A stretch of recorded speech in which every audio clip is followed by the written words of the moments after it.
Buenos días, amigas, amigos de IntelliJuris.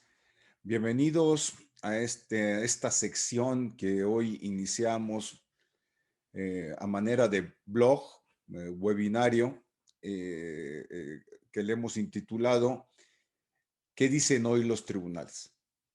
Desde hace algún tiempo hemos estado con la inquietud de que las publicaciones semanales de todos los viernes que realiza el Poder Judicial de la Federación y que contienen los precedentes emitidos por la Suprema Corte, pleno, primera sala, segunda sala, los plenos de circuito, los tribunales colegiados de circuito de todo el país, eh, muy importantes, muy relevantes, no son publicitados. Ciertamente la página del Poder Judicial de la Federación es muy poderosa, tiene muchos accesos, pero también escapa del conocimiento del dominio general. Las tesis no le corresponde a esa página sistematizarlas, aparecen conforme se van emitiendo. Y en IntelliJuris, de la mano con el despacho PDEA Abogados, hemos considerado importante que el trabajo que se realiza por parte del Poder Judicial, de todos los tribunales, amerita ser sistematizado, necesita ser analizado, abordado temáticamente, comentado, no con un afán crítico, sino un afán básicamente, primordialmente de comunicación.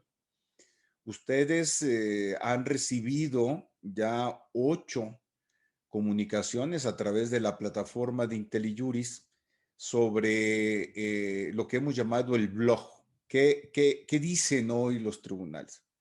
Por invitación de IntelliJuris, se tomó la iniciativa de ahora presentarlo a través de una videoconferencia, un webinario, con temas selectos, abiertos a comentarios de ustedes, propuestas, que es el propósito que tenemos en IntelliJuris. Por un lado, comunicar.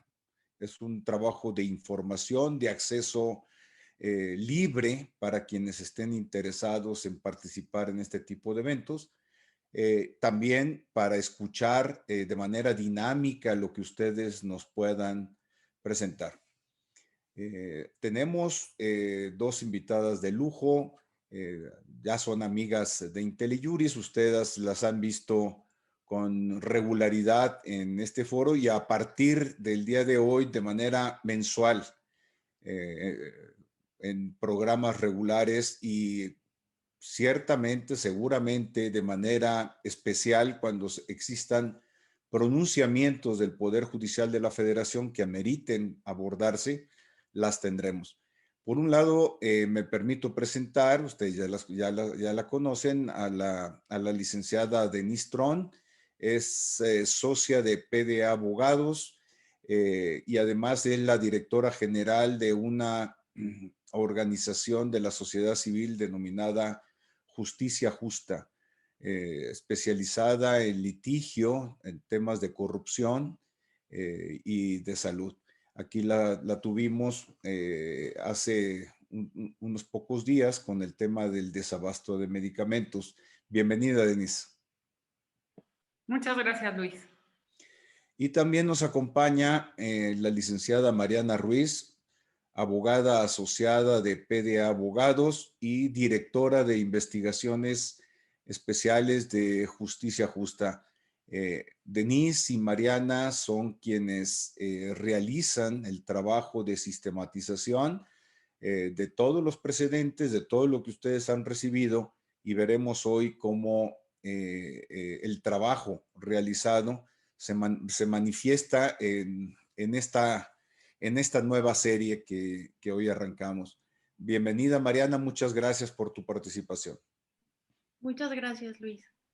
Pues iniciamos, Denise, Mariana, ustedes ya traen el material que han venido acumulando durante 8 semanas, más lo que se acumule, traen temas estructurales visualizados, puntos temáticos ¿Qué nos tienen hoy por comentar, Denise y Mariana?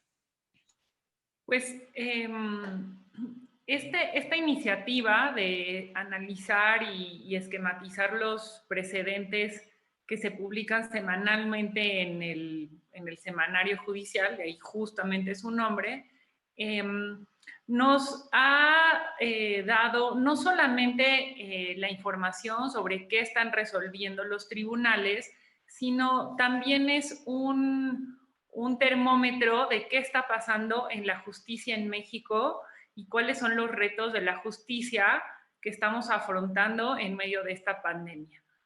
Cuando iniciamos este blog a principios de enero, la primera semana de enero, veíamos una caída considerable en el número de precedentes o de criterios que se publicaban en el semanario judicial, y esto obedeció a el cierre de tribunales durante diciembre, pero también a todo pues esta interrupción que ha habido de juzgados y tribunales federales durante todo el 2020.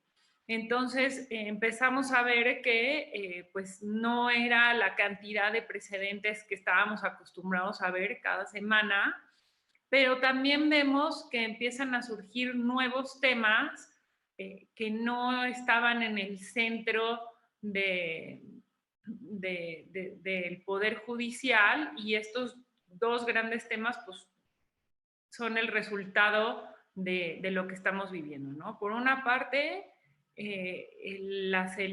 una aceleración en utilizar el juicio en línea o utilizar el portal de servicios en línea del Poder Judicial de la Federación como un medio para interponer demandas de amparo y darle seguimiento a los juicios, y también precedentes, no tantos como nosotros esperaríamos, pero sí algunos relacionados con el COVID-19 y con la contingencia, ¿no?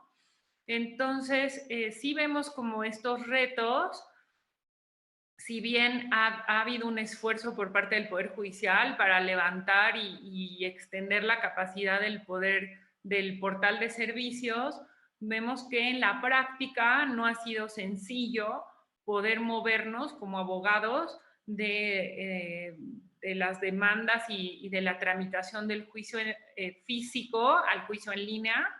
Vamos ahorita a platicar sobre un par de precedentes que surgieron en estos 2 meses sobre este tema, y esto da cuenta de que a pesar de que está la ley de amparo que contempla la posibilidad del juicio en línea y hay diversos acuerdos que ha emitido el Poder Judicial para regularlo, la práctica no ha sido sencilla, ¿no?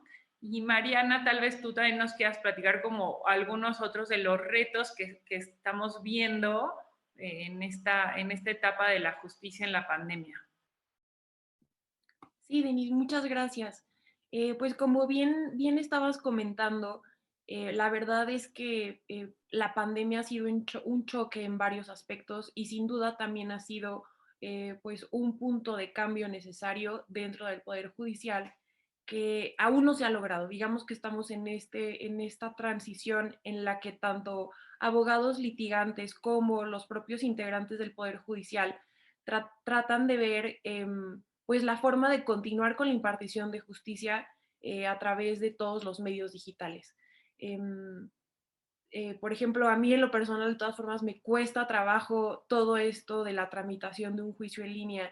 Y pues bueno, esto es una situación similar para muchísimas personas y pues bueno, también ha derivado en, como tú comentabas, menos criterios que consecuentemente se relaciona con menos juicios resueltos, ¿no? También es algo que tenemos que decir. Pero bueno, los criterios, por ejemplo, en materia civil continúan, los criterios en materia de transparencia y acceso a la información continúan. Son temas que no se pueden detener, incluso materia fiscal, materia penal, y sí es muy importante que aunque pareciera que estamos en un momento de pausa, ¿no? O no de pausa, sino un momento de alentamiento, debemos de seguir actualizándonos y tener los últimos criterios, y de ahí viene la importancia de este blog. Y también otra parte es, pues bueno, la jurisprudencia es una forma muy importante de interpretación del derecho, ¿no? De allegarnos a los criterios y también con esta nueva parte de la Suprema Corte como Tribunal Constitucional que vamos a comentar brevemente adelante, sí se toma un nuevo rol de la importancia de la jurisprudencia y de los criterios que emite la Suprema Corte. Entonces, es un elemento más por el que debemos de estar todos pendientes de qué es lo que dicen los tribunales, de qué es lo que dice la Suprema Corte, y tomarlo como punto de partida para todos nuestros juicios y todos los litigios que se quieran llevar. Porque además, Denise y Mariana, ya empiezan a surgir precedentes relevantes sobre temas que se han generado precisamente por la interpretación de los acuerdos de la del Consejo de la Judicatura Federal sobre la firma electrónica, sobre los plazos, sobre presentación de amparo directo. Esto, como ustedes en algún momento me lo comentaron, no hace mucho, eh, pues va a generar dudas, problemas procesales que gradualmente tendrán que resolverse por los tribunales colegiados, los plenos de circuito y eventualmente por la Suprema Corte. Yo creo que viene una etapa interesante de precedentes y de reacomodos en la forma en que tenemos concebida la impartición de justicia en México, ¿verdad? Sí, justamente estos precedentes van en la línea de aclarar la tramitación en línea del amparo y de los recursos. Entonces, por ejemplo, voy a platicarles de un criterio de un tribunal colegiado. ¿Qué sucede cuando accedemos al portal de servicios en línea del Poder Judicial de la Federación para presentar una demanda de amparo electrónica? Esta tiene que ser firmada con una firma electrónica. Y tenemos dos opciones para hacerlo, ya sea con la firma electrónica que fue expedida por el SAT o la firma electrónica que se puede tramitar ante el propio Poder Judicial de la Federación. Aquí, tal vez algo que en la práctica no habíamos reparado es que en el juicio de amparo, un juicio de amparo, una demanda de amparo, solo puede ser promovida por una persona física, ¿no? Voy a acotar porque estoy diciendo este comentario. Una persona moral no tiene cómo actuar la persona moral para firmar una demanda de amparo cuando lo presentábamos solamente de manera física. Siempre es su representante legal el que de puño y letra firma la demanda de amparo, y quien realiza las actuaciones en el juicio, ya sea directamente o bueno, a través de sus abogados autorizados conforme a la ley de amparo. ¿Qué sucede cuando se abre la posibilidad de presentar una demanda de amparo con la firma electrónica del SAT? El SAT sí le da una firma electrónica a las personas morales.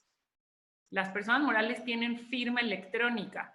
Y de ahí viene la confusión que surgió y que dio lugar a esta tesis, porque una empresa o una sociedad, pues pensemos que es una empresa, es quien está promoviendo un amparo, y al momento de firmar la demanda en el portal del Poder Judicial, se firma con la firma electrónica de la empresa, ¿no? Y esto en la vida, bueno, no es la vida real, pero en la práctica del juicio de amparo tradicional en línea nunca sucedía, ¿no? No había forma de hacerlo. O sea, una empresa no tiene cómo firmar una demanda de amparo.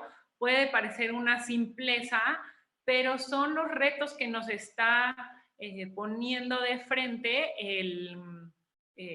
esta nueva realidad que estamos viviendo, ¿no? Y también que vemos pues, la falta de claridad en cuanto a ello. ¿Qué resuelve el tribunal? El tribunal resuelve y se va pues por la vía tradicional, que es como está previsto en la ley, que quien debe firmar una demanda, independientemente que sea electrónica, es el representante legal de la persona moral. Entonces, queda determinado que una persona moral, a pesar de que ella misma, esta entidad tiene una firma electrónica otorgada por el SAT, esta no va a ser válida para realizar actuaciones en el portal de servicios en línea del Poder Judicial, y quien siempre va a tener que actuar a nombre de una empresa, de una asociación, es su representante legal.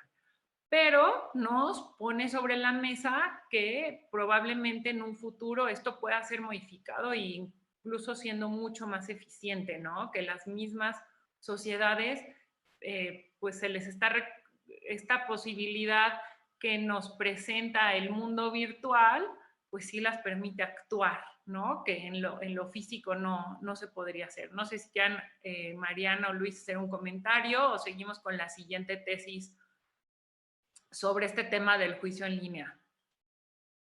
Adelante, Denise, sigamos porque luego se nos acaban los minutos y este tema es muy apasionante, ¿eh? Para mí el del juicio en línea, los retos que implica para los justiciables, para los abogados que actuamos en tribunales y no se diga al propio Poder Judicial de la Federación que lo agarró a trasmano el problema, lo ha afrontado en la dimensión que tienen los cientos, miles de casos que se les presenten, cómo darle una sistematización y un trámite adecuado. Pero bueno, continuemos, no las interrumpo. De hecho, en este precedente se ve que en el juzgado se desechó la demanda de amparo y cuando se llegó al colegiado, el criterio fue no desechar la demanda, sino requerir a la persona moral para que firmara la demanda su representante legal, ¿no? Entonces, esto da cuenta de cómo va a estar evolucionando el Poder Judicial en estos temas.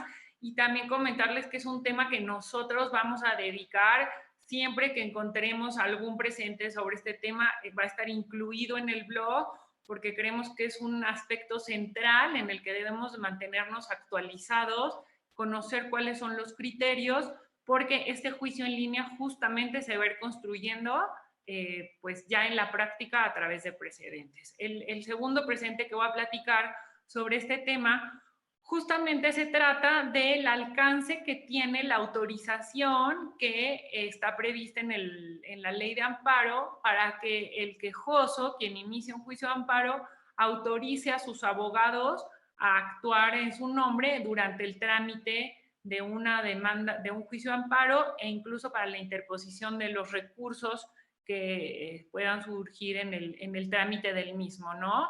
Entonces, aquí se aclara o se señala que la autorización que se daba tradicionalmente en una demanda de amparo o en algún escrito posterior, en términos del artículo 12, esta autorización para que los abogados actúen a nombre del quejoso no es suficiente para que el quejoso, perdónenme, para que el abogado o los abogados puedan actuar en el portal en línea.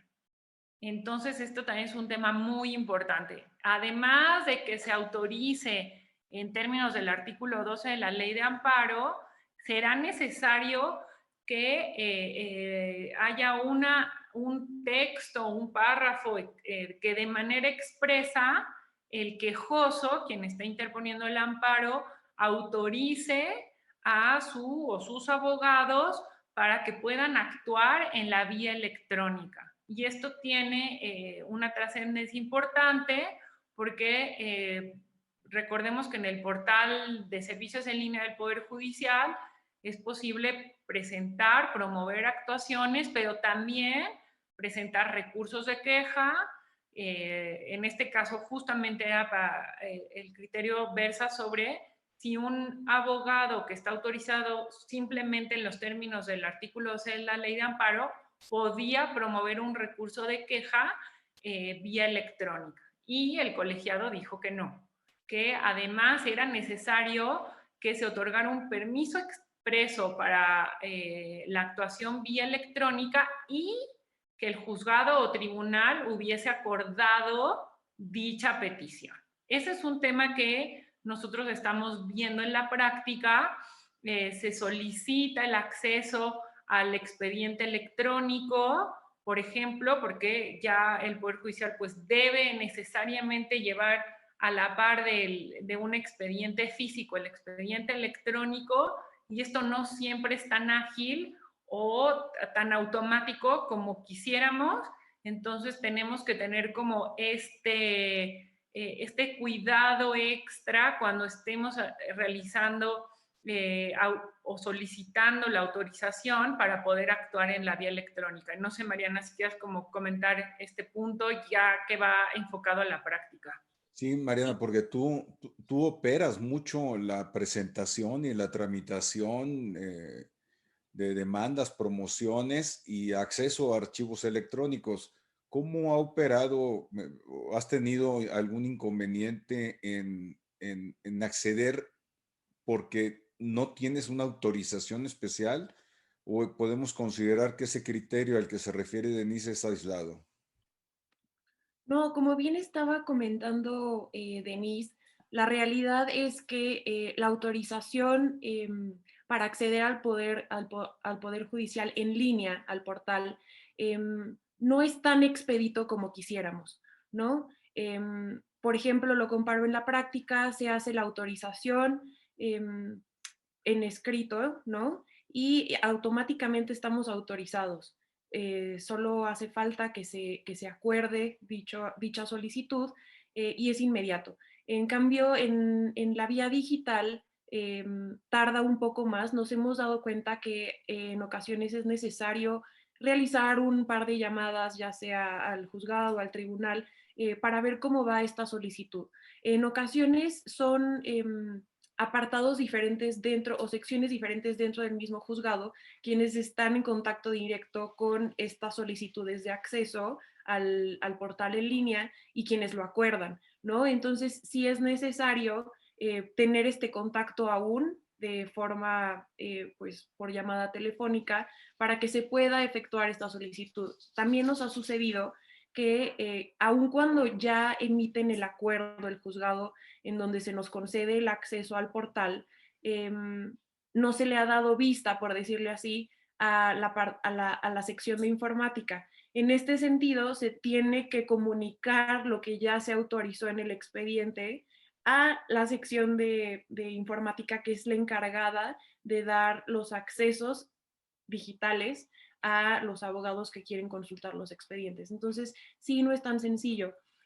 Ahora, respecto del primer criterio que mencionaba Denise, si me permiten comentar, es diferente o vemos una diferencia en la presentación por escrito de forma física de una demanda. ¿Por qué? Porque si bien es cierto que esta demanda debe de estar firmada, no hay un análisis complejo de la personalidad de quien lo está firmando. Esto lo digo en el sentido de que no se requiere una INE o no se requiere pues de una firma digital. Nosotros sabemos que cuando ya se firma algo con una firma digital, ya sea como la e-firma del SAT o como la del Poder Judicial, ya hay una acreditación de la personalidad de alguna forma, ¿no? Y a diferencia de cuando se hace la presentación de la demanda escrita, no hay este análisis tan riguroso de la personalidad.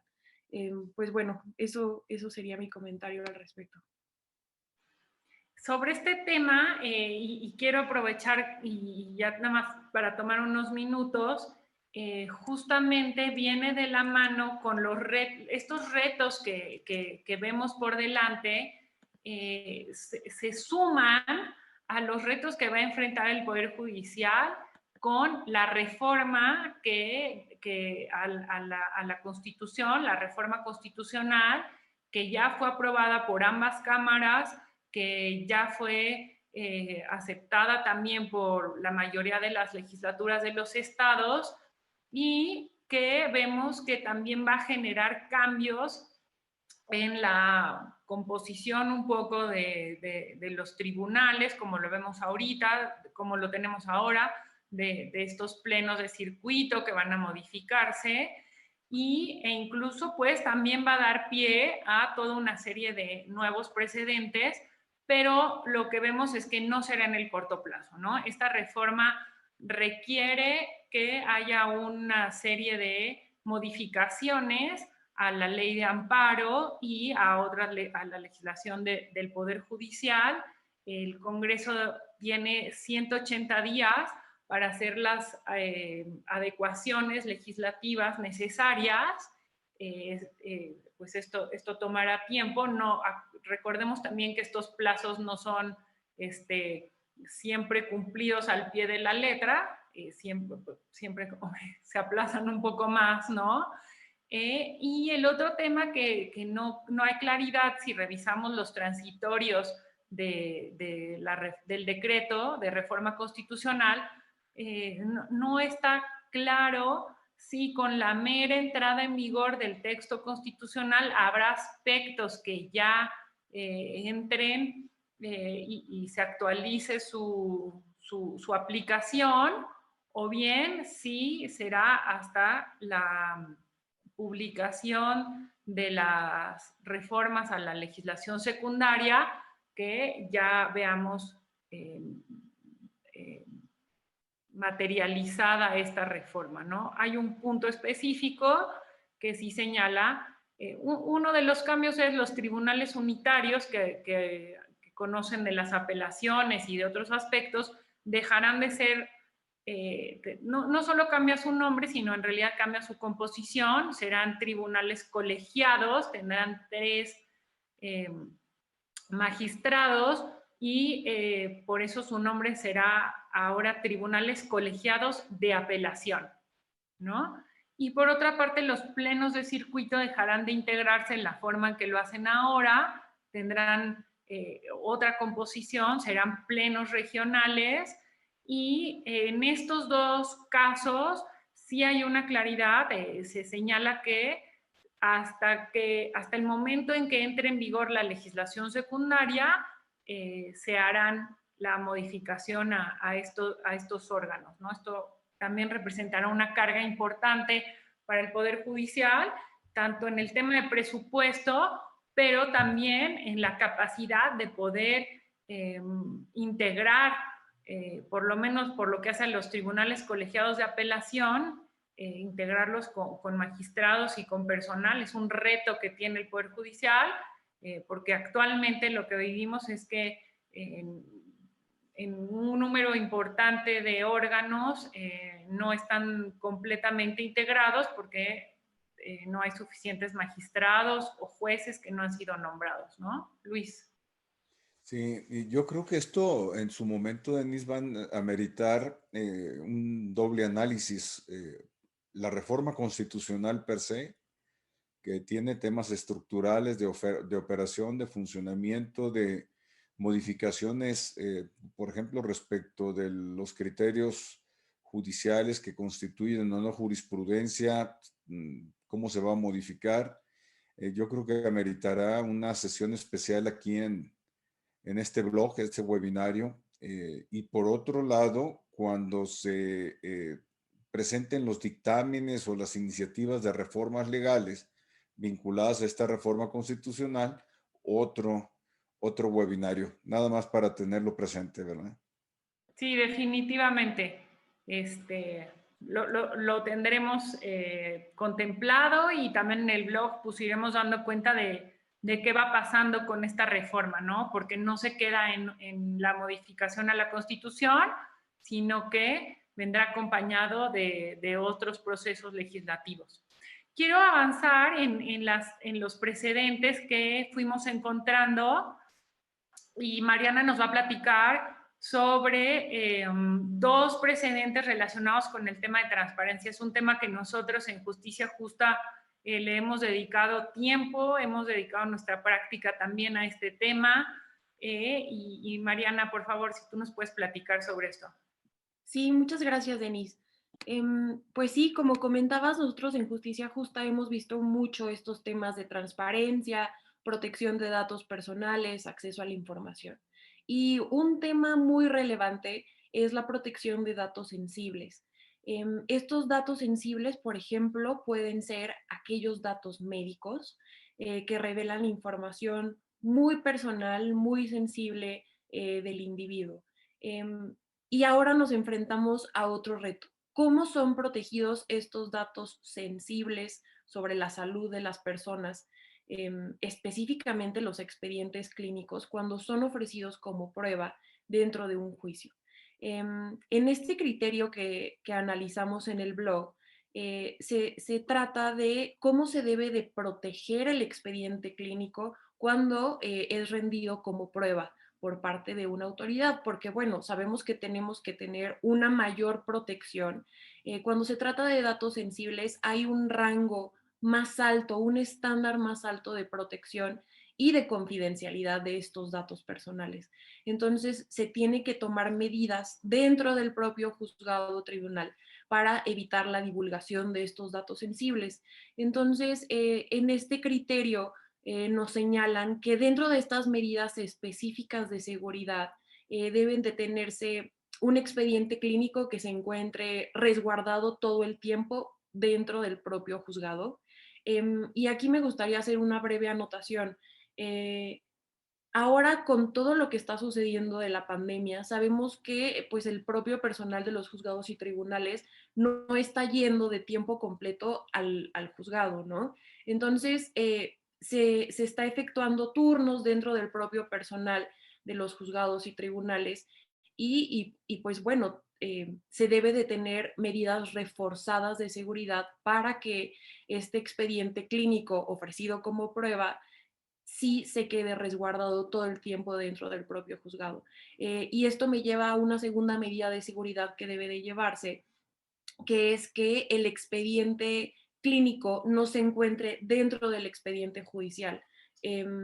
Por el riesgo de que pueda llegar a perderse y también por el riesgo de que más personas acceden al expediente judicial. Entonces, si nosotros apartamos este expediente clínico, lo protegemos para que solamente personal expresamente autorizado pueda manejar este expediente clínico, lo que limita el alcance del mismo y pues su divulgación, ¿no? Otro de los requisitos que señala este criterio es que para que uno pueda tener acceso a este expediente clínico debe de haber un registro previo en el que se señale nombre, fecha, razón para consultar el expediente. Estos requisitos no los tenemos cuando hay una consulta normal del expediente judicial, ¿no? Sí es muy importante marcar esta diferencia porque se trata de datos muy sensibles en donde debe de privilegiarse que el acceso solo sea por personas determinadas, ¿no? Y esto nos lleva a otro requisito que es cuando nos enfrentamos a la reproducción digital del expediente clínico, este solo puede efectuarse con una previa valoración del juez. Ahora, en el caso de una tramitación en línea de un juicio, las partes tienen conocimiento de lo que rinde la otra parte por medio del propio expediente digital. Entonces, aquí podríamos enfrentarnos a otro tema que aún no se ha resuelto porque aún no se ha presentado esta controversia. Y bueno, esta restricción a digitalizar un expediente clínico, ¿qué pasaría cuando estamos en un juicio en línea? ¿No? ¿Cómo sería esta reproducción digital? Porque al final, cuando se suben estos documentos al portal, están completamente digitalizados, ¿no? Y también nos plantea, pues, preguntas sobre qué otras medidas se tomarán para que, pues, cuando el particular descargue este archivo confidencial, el mismo no sea divulgado, ¿no? Y eso es uno de los retos que también nos plantea en materia de pues, protección de datos, confidencialidad, datos muy sensibles como lo son los expedientes clínicos, cuando estamos transitando a un sistema de juicios en línea. No sé, Denise, Luis, si quieran comentar algo al respecto. No, está muy claro, Mariana, muy, muy claro, sobre todo ese trabajo que has realizado en la indagación, en la búsqueda a través de los mecanismos de transparencia y protección de datos personales, que está combinado, es muy importante. Continuamos, Denise. Sí, claro. Igual tengo otro criterio relevante en materia de transparencia, me gustaría comentárselos. Es este tema de la publicación de las sentencias. Como sabemos, actualmente la Ley General de Transparencia y Acceso a la Información Pública nos señala la obligación a cargo del Poder Judicial de hacer públicas las sentencias que emitan. Esto va en el mismo sentido de pues conocer los criterios jurisprudenciales y irnos allegando sobre cómo se están interpretando las legislaciones, cómo se está dando interpretación y alcance a los propios derechos. Entonces, es muy importante para los litigantes que estén públicas estas sentencias, porque de ahí es cómo podemos saber, ahora sí, la carnita de cómo se está resolviendo, de cuáles son los argumentos que muchas veces no podemos contemplar o analizar con tanta amplitud, pues en un criterio de tesis pequeño y muy resumido, ¿no? Entonces, si bien existe ya esta obligación del Poder Judicial de hacer públicas las sentencias, surgió una contradicción porque anteriormente esto no estaba previsto en la ley general. Entonces, en Zacatecas se preveía que solamente podían ser publicadas las sentencias que fueran de interés público. Pero, ¿qué es el interés público? ¿No? Entonces, este caso llegó a la Suprema Corte y fue resuelto por la primera sala, en la que se determinó que todas las sentencias emitidas por Poder Judicial son de interés público. Esto llegaron a la conclusión porque todas las sentencias contienen información relevante para la sociedad. Y entonces esta limitación que antes existía para publicar solo las sentencias que fueran de interés público, pues bueno, la propia Suprema Corte recalca que todas las sentencias son de suma importancia y por tanto deben de ser publicadas y no limitarse a interés público o a criterios como trascendentales para la nación. Muy bien. Importantísimo el criterio, ¿verdad?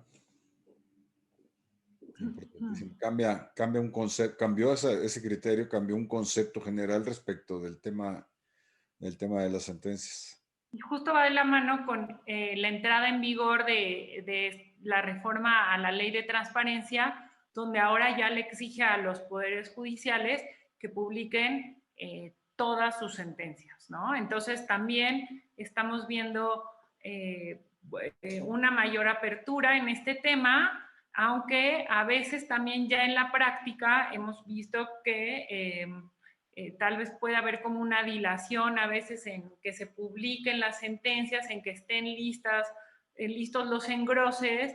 Por eso es que verán en el blog que por lo menos por lo que se está resolviendo en el Poder Judicial en estos últimos 2 meses, no hemos, de las ejecutorias o de los asuntos, perdón, que se han resuelto, no hemos encontrado todavía publicadas los proyectos de ejecutoria.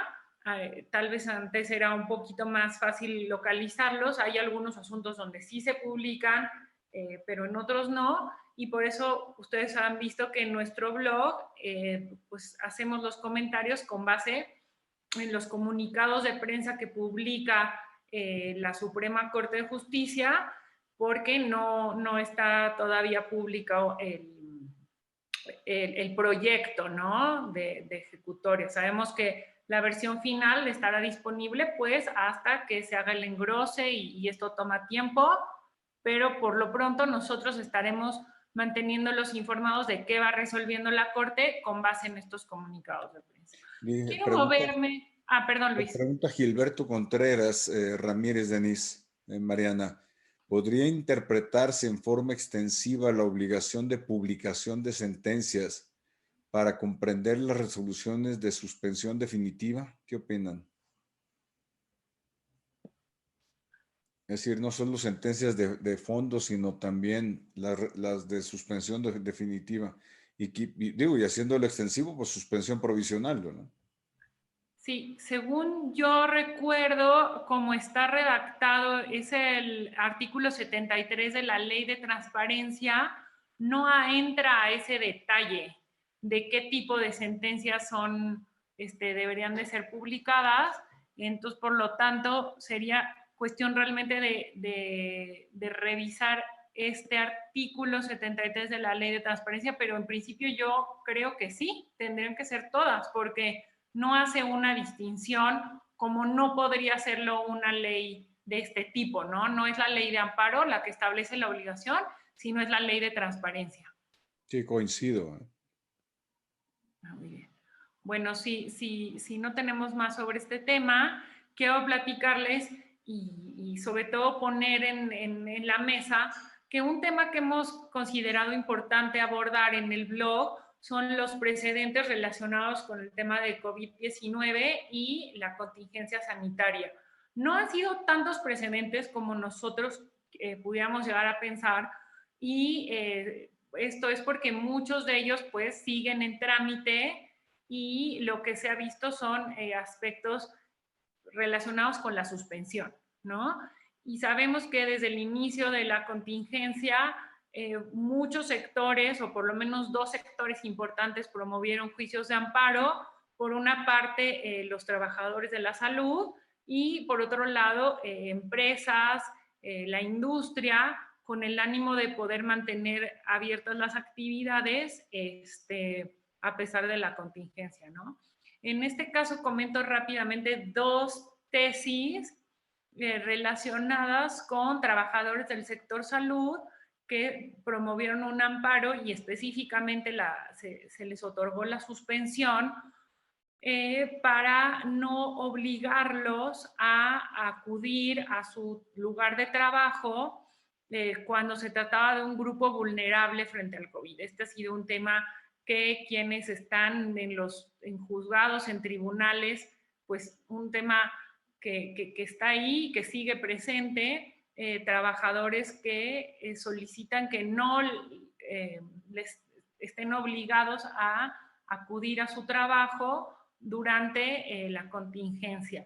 En esta jurisprudencia, que es jurisprudencia por reiteración, por 5 asuntos en el mismo sentido, es un tribunal colegiado de Veracruz donde concede la suspensión para que los trabajadores no tengan que acudir a su lugar de trabajo. Y en otro precedente relacionado y del mismo tribunal, se le señala, se trata de un trabajador del IMSS que ya tuvo la enfermedad, dio positivo a COVID-19 y solicita la suspensión para que sea la propia institución, el IMSS, quien le practique las pruebas para asegurar que ya no es portador del virus. Y el criterio del colegiado es el IMSS sí debe realizar estas pruebas y si no lo hace, el empleado no puede ausentarse y tendrá que pagársele su salario, ¿no? Sabemos que este es un tema muy debatible. Sabemos también nosotros en la práctica que ha habido tribunales que tienen criterios distintos e incluso contradictorios a estos, señalando que aunque se trata de grupos vulnerables, tienen que considerarse la posibilidad de acudir a trabajar. Y yo creo que estas decisiones no son menores. No hay tantos presentes como pensábamos, muchos son, porque son aspectos que se resuelven en queja, pero definitivamente es un tema que tiene un impacto social y que también es muy debatible en un tema pues moral o un poco más como hasta de filosofía del derecho, ¿no? De cómo tienen que abordarse ese tipo de cuestiones y también nos confronta a que no estábamos preparados y no habíamos vivido una contingencia como esta, ¿no? Y las dificultades que afrontamos. Sí, gracias, Denise. ¿Algún tema, Mariana, que quieras adicionar o otro tema de los precedentes? No sé si algo en materia familiar. Sí, justo ahorita el tema que estás comentando, Luis, en materia civil, específicamente en materia familiar, pensiones alimenticias, han surgido varios criterios respecto de el alcance que debe de tener esta pensión alimenticia en las diferentes figuras de relación de pareja, ¿no? Uno de los criterios que surgió en tribunales colegiados es el análisis entre cuánto tiempo se tiene para solicitar pensión alimenticia cuando se está en un matrimonio y cuando se está en el concubinato. Aquí se estudió que existía una diferencia en el Código Civil de trato para solicitar esta pensión. Esto es porque en el matrimonio, una vez finalizado, se tenía un tiempo, un lapso igual al que duró el matrimonio para solicitar esta pensión alimenticia, ¿no? Y por otra parte, cuando se estaba en una relación de concubinato, se tenía solamente el plazo de un año para solicitar esta pensión alimentaria. Entonces, pues bueno, aquí se analizó si existía una diferencia de trato justificada o por el contrario era una diferencia injustificada entre el matrimonio y el concubinato. En este criterio se resolvió que ambas figuras son similares en tanto buscan la protección de la familia. Entonces, se determinó que debe de aplicar el mismo plazo para que pueda solicitarla en el concubinato como en el matrimonio, es decir, el mismo plazo que haya durado esta relación. En este mismo sentido, encontramos otras dos tesis en el que se analiza un caso un poco diferente, que es qué sucede con la pensión cuando el matrimonio que acaba de finalizar fue nulo.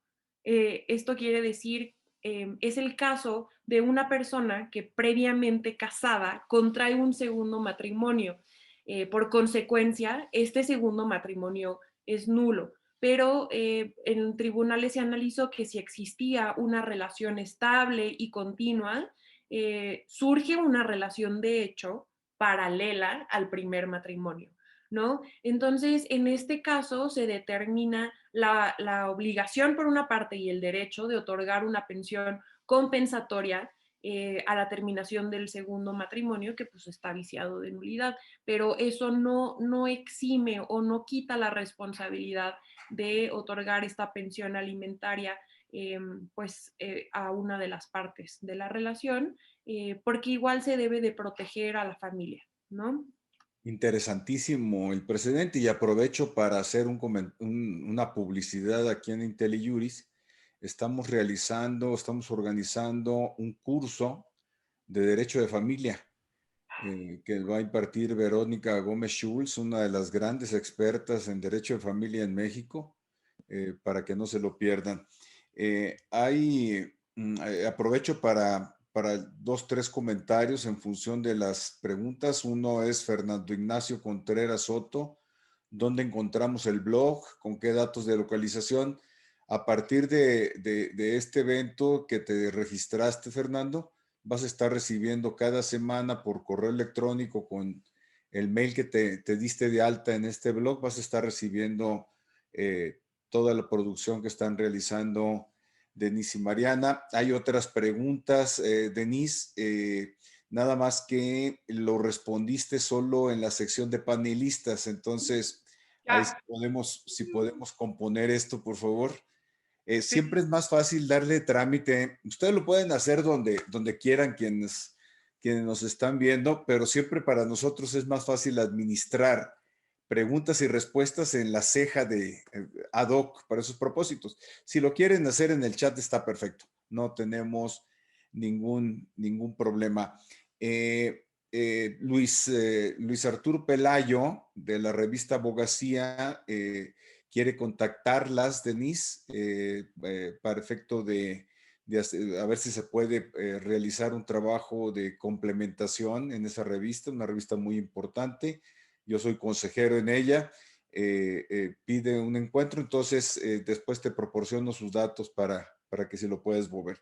Oigan, se nos está acabando el tiempo. ¿A qué otro tema le quieren ustedes? Pasa rápido en los minutos, ¿verdad? ¿Qué otro tema les gustaría abordar antes de entrar a uno de energía eléctrica con el que me gustaría cerrar a mí? Sí, quiero yo platicar rápido sobre el cigarro electrónico. Es un tema que no ha quedado definido, no había quedado definido en tribunales y que llegó a la Corte y finalmente en un amparo en revisión, la segunda sala de la Suprema Corte estudió este tema en enero de 2021. ¿Qué sucede aquí? Y lo voy a comentar muy rápido. La Ley General para el Control del Tabaco impide o prohíbe que se vendan productos relacionados o semejantes al tabaco. Entonces, pero no especifica y por supuesto que no contempla los cigarros electrónicos de manera específica porque pues, no es, cuando se expidió la ley no se tenía esto en mente, ¿no? ¿Qué hace la Corte entonces? Ya se habían otorgado algunos amparos para poder importar y vender los cigarros electrónicos. En este amparo en revisión que resolvió la segunda sala, distingue entre los dispositivos electrónicos, porque recordemos que algunos no utilizan tabaco y en otros sí se utiliza tabaco, ¿no? Y entonces dice, a ver, cuando los dispositivos electrónicos utilicen tabaco, estos sí se pueden vender, pero tienen que cumplir con todas las restricciones que impone la ley para los cigarros. Por ejemplo, está prohibida la venta a menores de edad, no se pueden realizar publicidad, tienen que incluirse advertencias en los empaques y la información sobre el contenido del producto. Esto es muy importante. Nosotros vemos en los puestos de periódicos que se venden cigarros electrónicos, en páginas de internet, y se venden realmente como si fueran chicles, ¿no? O sea, no sabemos qué se está comprando y la exposición que tienen a estos productos los menores de edad es preocupante y creo que no hemos dimensionado realmente la gravedad del tema, ¿no? Pero bueno, la Corte se pronuncia y bueno, quedará pendiente que esto realmente se ejecute, ¿no? En la realidad. Ahora, ¿qué sucede con los cigarros electrónicos que no utilizan tabaco? La Corte señaló que estos están prohibidos justamente por esta disposición de la Ley General para el Control del Tabaco, en tanto son dispositivos que son semejantes al consumo a los productos de tabaco, ¿no? Entonces creo que es un tema relevante y tendremos que ir viendo qué sucede con otros amparos que se han promovido sobre este tema. Para cerrar, Luis, es importante lo que resolvió la Suprema Corte de Justicia de la Nación sobre la política energética del gobierno federal. El pasado 3 de febrero, la Corte resolvió una controversia constitucional sobre ese tema, pero sabemos que ahí no quedaron las cosas, ¿no? Entonces, si nos puedes tú platicar sobre esto a modo de cierre. Sí, aquí en IntelliJuris, la semana pasada y esta hemos realizado 3 webinarios de acceso libre sobre política energética, vista desde la perspectiva constitucional legal, las implicaciones que esto tiene en TEMEC y el análisis completo de lo que se llamó el decreto NALE, una resolución de la CRE, la Comisión Reguladora de Energía, la decisión de la Suprema Corte y que todavía no se publica, se tienen algunas referencias, se tienen acceso al proyecto y lo que es lo que se llama la nueva ley, que en realidad es un paquete de reformas a la ley de la industria eléctrica. Eh, eh, Sin lugar a dudas, el tema es actual y tiene muchas implicaciones En esta plataforma se les está enviando en este momento los accesos, las ligas correspondientes. Lo que faltará ver es cualquier posible acción de inconstitucionalidad que ya le anunciaron eh, las bancadas de los partidos que no tienen mayoría en el Congreso de la Unión. Probablemente la misma Comisión Federal de Competencia Económica presente otra controversia constitucional en contra de la ley.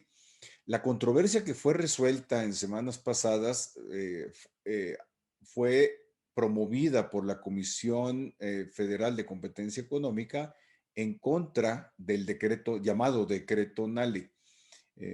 De los 26 puntos que fueron analizados en la segunda sala, en votación mayoritaria de 4 votos a favor y 1 en contra, se declararon inconstitucionales 21 puntos.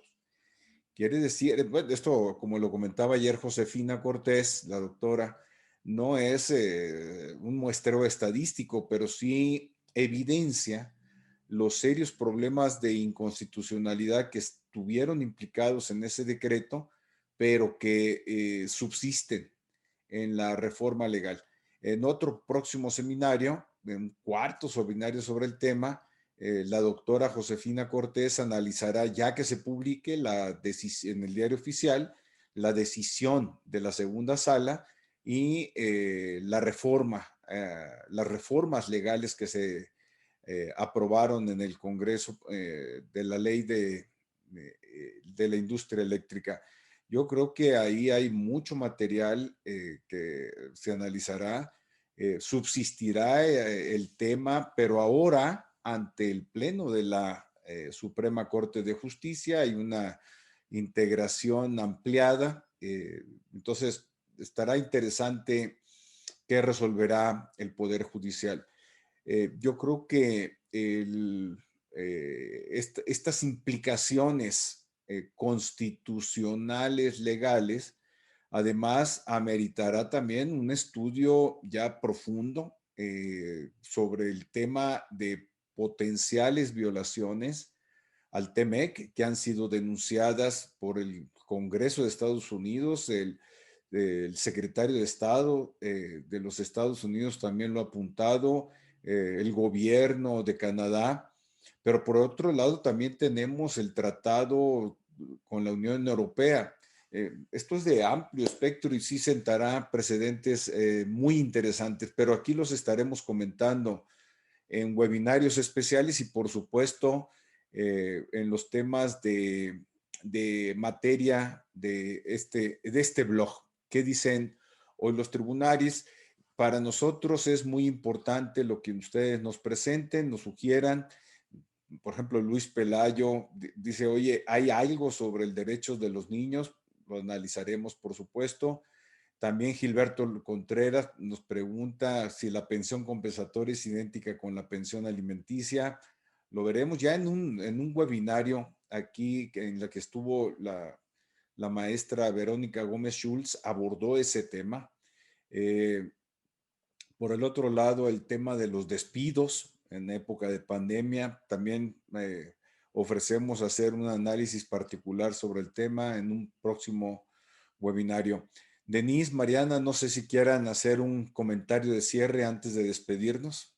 Sí, para mí creo que durante el 2021 veremos mucha más actividad en el Poder Judicial. El 2020 fue un año pues de retos importantes que no han terminado, pero sí vemos como este mayor empuje desde la sociedad para reabrir actividades, para retomar los juicios que quedaron pues suspendidos durante todo el año pasado. Sabemos que el Poder Judicial atraviesa una etapa difícil, ¿no? El retomar sus actividades realmente en medio de una crisis sanitaria que se vive en los tribunales, en los juzgados, y que realmente lamentamos pues los decesos que han sucedido, ¿no? en el personal judicial. Pero creo que esto nos ayuda y nos reta a todos para pues estar al día, conocer, saber qué se está haciendo en el Poder Judicial y pues abonar a esta justicia en nuestro país, ¿no? Entonces, sin duda, a nosotros nos encanta este tema y es un reto para nosotros y como dice Luis, todos los temas que ustedes consideren relevantes, pues también a nosotros nos ayudan para incluso hacer como estas búsquedas especiales, ¿no? Que son muy interesantes. Mariana. Sí, Denise, pues igual la manera de conclusión, primero reconocer la labor que hacen en juzgados, en tribunales, en la corte, porque la verdad es que están al pie del cañón, ¿no? Están en primera línea y todo esto es para que continúe el acceso a la justicia y la verdad es que realizan una labor imprescindible, ¿no? Entonces, primero el reconocimiento por estar ahí, por seguir ahí y bueno, también por el otro lado, decir que la labor que se realiza es muy importante porque a través de la jurisprudencia, como les comentaba al principio, y de los criterios, sobre todo de los precedentes de la Corte, podemos extraer derechos implícitos dentro de la propia Constitución, se van ampliando los catálogos de derechos y libertades, se determinan los alcances y límites. Entonces es una labor muy importante, es algo que nos permite mantenernos actualizados y bueno, con mucho gusto seguiremos informándoles a través del blog y a través de los webinarios. Estupendo, pues muchas gracias, Denise, muchas gracias, Mariana, por esta iniciativa, por compartirla con IntelliJuris. Poco a poquito y se irán alimentando más webinarios y cada semana quienes nos escuchan recibirán el mediados de semana un blog por escrito sobre los temas y por favor les suplicamos que nos manden sus comentarios, sus propuestas, que nos inviten, como lo hemos comentado aquí, este es un foro colectivo en donde todas las voces tienen que ser escuchadas y atendidas. Denise, Mariana, les mando un abrazo, una felicitación de nueva cuenta, un agradecimiento y a quienes nos escucharon, que tengan un buen fin de semana y sigámonos cuidando. Hasta pronto. Muchas gracias. Gracias a los participantes. Bye. Hasta luego.